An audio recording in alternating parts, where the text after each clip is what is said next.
జగన్కి నిమ్మగడ్డ ఒక return gift ఇచ్చారు. అదేంటి అంటే జగన్ తన పదవీ కాలాన్ని మధ్యలో బ్రేక్ చేయాలని చూశాడు.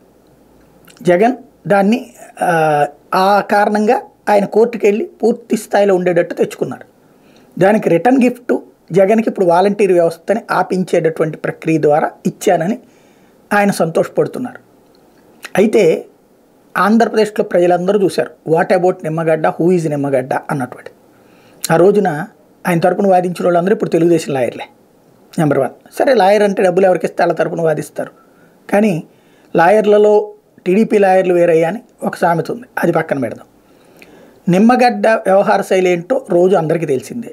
ఎన్నికల కమిషనర్గా ఉండినే తెలుగుదేశం పార్టీ కోసం చివరికి స్థానిక ఎన్నికలు ప్రభావితం చేయడానికి ప్రయత్నించి వల్ల కాక చేతులు ఎత్తేసిన పరిస్థితి.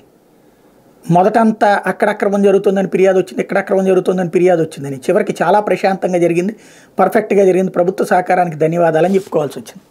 ఇప్పుడు వాలంటీర్ల విషయంలో చూడండి, అదే నిమ్మగడ్డ ద్వారా చేయించారు.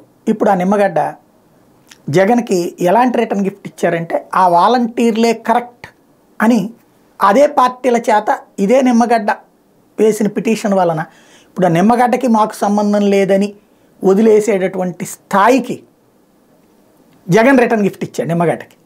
నిమ్మగడ్డ జగన్ని కొట్టి, వాలంటీర్లను కొట్టి జగన్ని దెబ్బ కొడదామని ట్రై చేస్తే, బట్ ఆ వాలంటీర్ వ్యవస్థ ద్వారా జగన్ ఇప్పుడు నిమ్మగడ్డకి ఇచ్చినటువంటి గిఫ్ట్ ఏంటంటే తనని ఒంటరివాడిని చేయడం.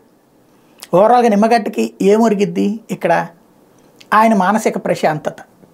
జగన్ని ఓడించాలన్న కక్షగట్టిన వాళ్ళల్లో రఘురామకృష్ణరాజు తర్వాత నిమ్మగడ్డ కనబడతారు. మరి ఆయన కోరిక నెరవేరుతుందా లేదా అన్నది మాత్రం జూన్ 4 తర్వాతే తెలుస్తుంది.